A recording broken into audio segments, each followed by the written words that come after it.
Mangwanani akanaka vedare tinokugamuchirai zvekare kune chimwe chirongwa pano paZim Facebook Secrets and Confessions. Tadzoka zvekare nemamwe mamessages. Regai vatapinda mumamessages edu atadzoka takakubatirai. Pane umwe mwanasikana wandakambotaura naye ndikaposta nyaya yake pano. Zvino akabva azodzoka zvekare neimwe nyaya yake. Message yaakadzoka nayo iye anga akainyora akati, makadii henyu mukomanashi, riri sei basa renyu? Ndauyawo neimwe nyaya yangu. Nyaya yangu iyi yandauya nayo idiki zvayo, asi chitupa changu vigai henyu, kutokanda mubhini chaimo zvako. Ndakambokunyorerai, pandakakunyorerai ndainge ndichitsanangura upenyu uhu wandakararama. Now I want to tell you about what I experienced. Zvino izvi zvakaitika mugore ra2019. Mugore ra2019 ndaiva zvangu ndiri munhu ainge achizvishandira, asi ndainge ndichishanda semusikana webasa.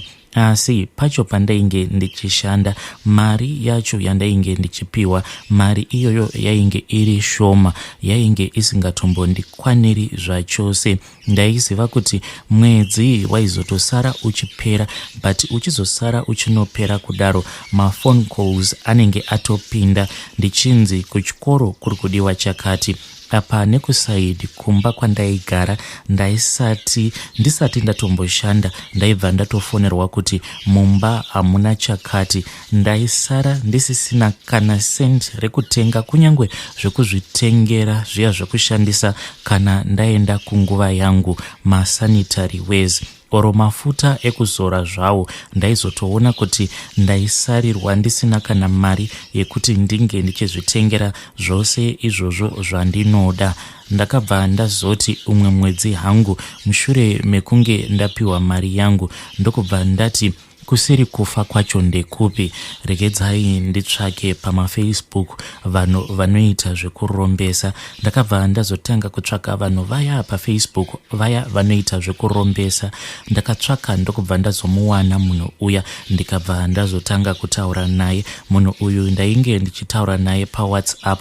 Iye akabva anditi anobva kuChipinge. Ndikamutaurira nyaya yangu nezvose izvo zvandainge ndichida. Ndokubva ndamuti inini handisi kuda kuromba kuya kwekudeura ropa. Akabva ati inini ndinorombesa, asi kurombesa kwacho kwandinoitisa vanhu handiti zviya zvekuti munhu ange achideura ropa. Paakandiudza zvose izvi zvekuti kuromba kwacho kwandainge ndava kuda kuita kwainge kusingambodi ropa zvamuchose, ndikabva ndati it is okay.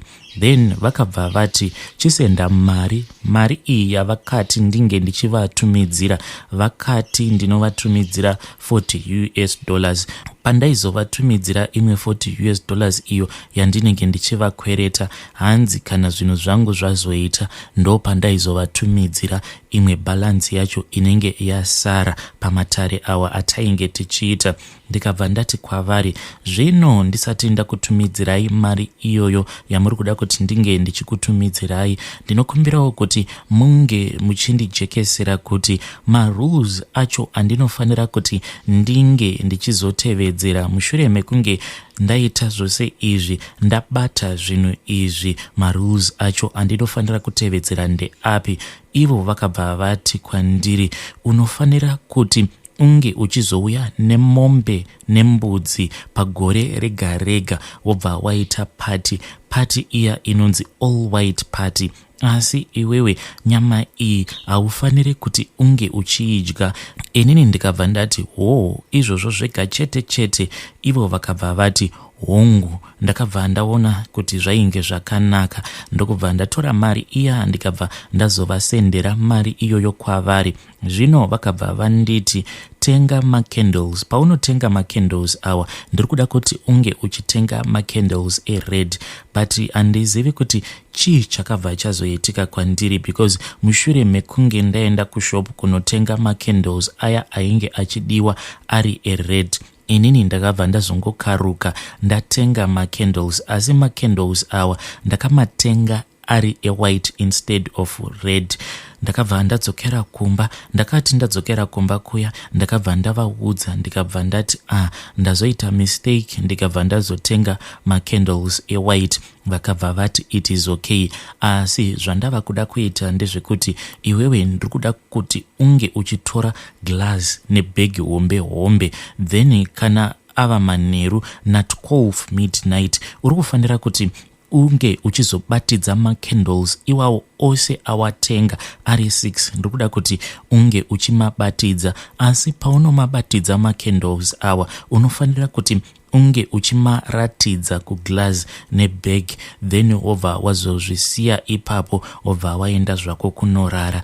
Then na 2 am kunze kwava kunoedza uri kufanira kuti unge uchimuka. Paunomuka wobva wazotarisa mubhegi mako. Ininiwo ndakabva ndazoita sekudaro mukomanashi. Ndakati ndichinopinda mumachira ndokubva ndazonzwa kuti mumba zvino mainge mava kupinda mhepo. Mhepo iyi yakapinda mumba yainge yakawandisa, ende nekwayakabva ndakakushaya kuti mhepo iyi ko yainge ichimbobva kupi.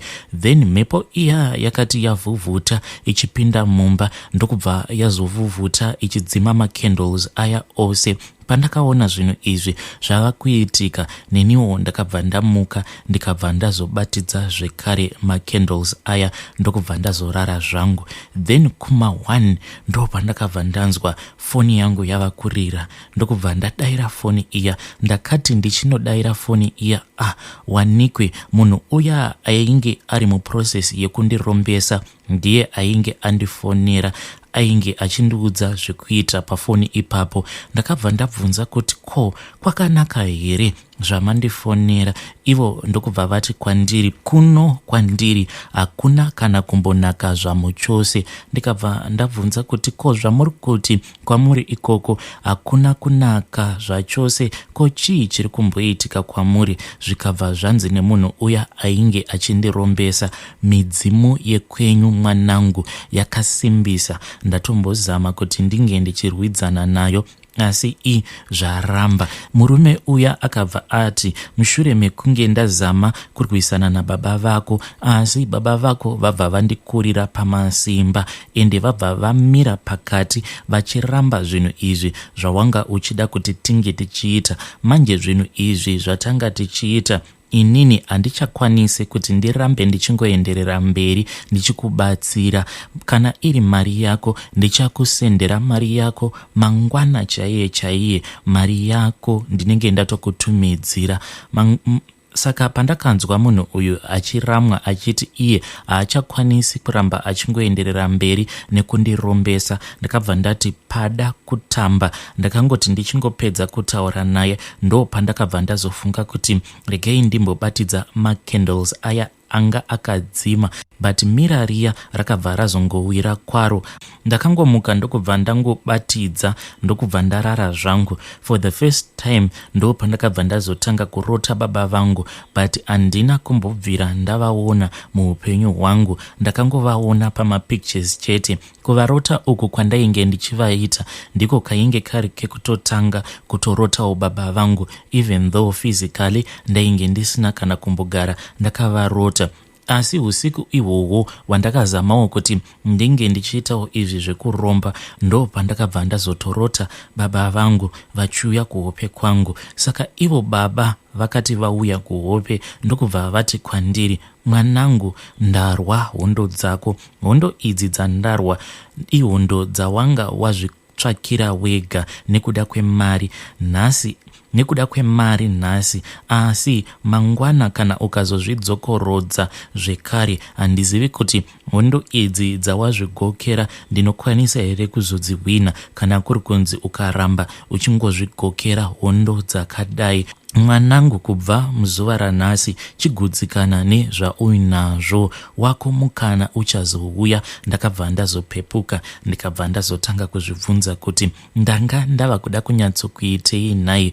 Hope hadzina kana kumbogara dzauya usiku ihwohwo. Ndakazoti ava mangwana acho makuseni ndakamuka ndokubva ndazoona kuti mari yandainge ndasendera n'anga iya yainge yadzoswa. Ndakabva ndazongobloka n'anga yanga iya, nanhasi handina kana kuzomboda kuzozvidzokorora zvekare.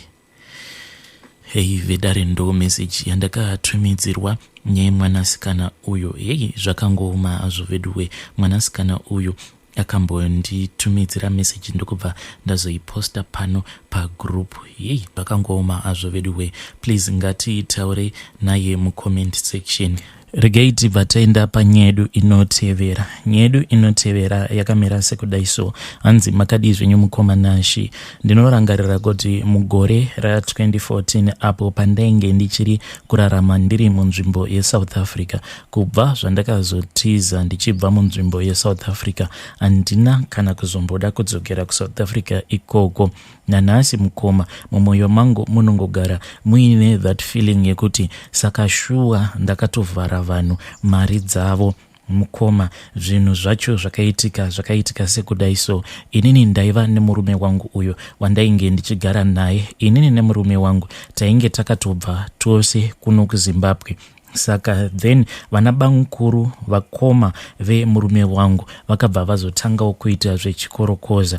At that time mukoma, kusaloni uko kwandainge ndichishanda ndiri taitamba aya marounds atinowanzo kutambwa mumasaluni. Saka takabva tazoudzana kuti instead yekuti tinge tichitamba marounds our on a daily basis, tadii taunganidza mari so that at least after 1 week ndo patinenge tichikandirana mari idzodzo dzemaround. Mukoma, mari idzi dzatainge tichikandirana dzainge dzakawanda. Zvino zvakazoitika ndezvekuti pane vamwe bamukuru avo vainge vachiita zvechikorokoza vakabva vazouya vachitishanyira kuno apo patainge tichiri kuSouth Africa. Vakati vauya kudaro ndo pavakabva vazotaura nemunin'ina wavo vachimuudza kuti kana vakangokwanisa kungowana senza ndo nguva iya yekuti masenza ainge achangotanga kungopinda. Vachiti kana vakagara vakwanisa kungotenga senza then vanobva vaita mari yakawandisa. Panguva yacho murume wangu ainge asinawo mari sezvo vainge vachingoraramawo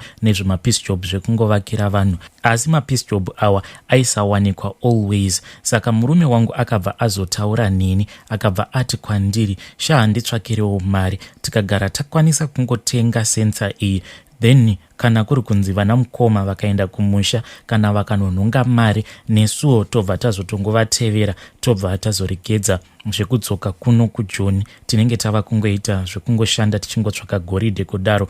Mukoma, ndikabva ndati hapana kana chakamboshata.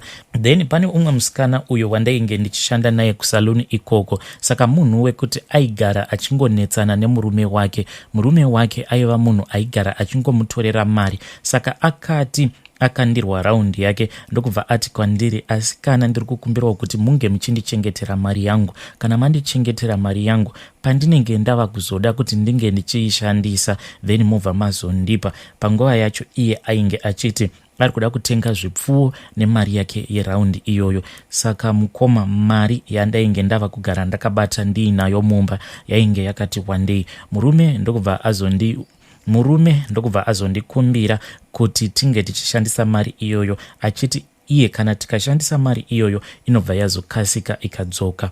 Asi mukoma, zvinhu hazvina kuzomira sekudaro nekuti mari iya yakabva yazonyura. Vana bamukuru hameno chimwe chimushini chavakazotengeserwa. Munoona zviya zvimushini zvinoshandiswa nemasekiriti vanowanzo kumira pamahotels zvekuti zvinosenza kuti hauna pfuti here kana zvimwe zvakadaro, ndo chavakabva vazotengeserwa vachinzi ichocho chisenza chegold. Zvino mukoma, pavakati vadzokera kumusha vachinoudzwa kuti zvisenza zvavainge vatengeserwa zvainge zvisiri zvisenza zvegold, jiri rose riya mukoma rakabva razongoparara. Apa inini mari yandainge ndashandisa yainge yakawanda. Zvatakangoita inini nemurume ndezvekuti takangomirira kuti mari yedu inge ichiwanda. Iwo murume ndokubva azongopiwawo mari dzake idzo dzaainge akamirira nevamwe vanhu vaainge akavakira. Ndokubva tazotiza mukoma tichibva munzvimbo yeSouth Africa tichidzoka kuno kumusha.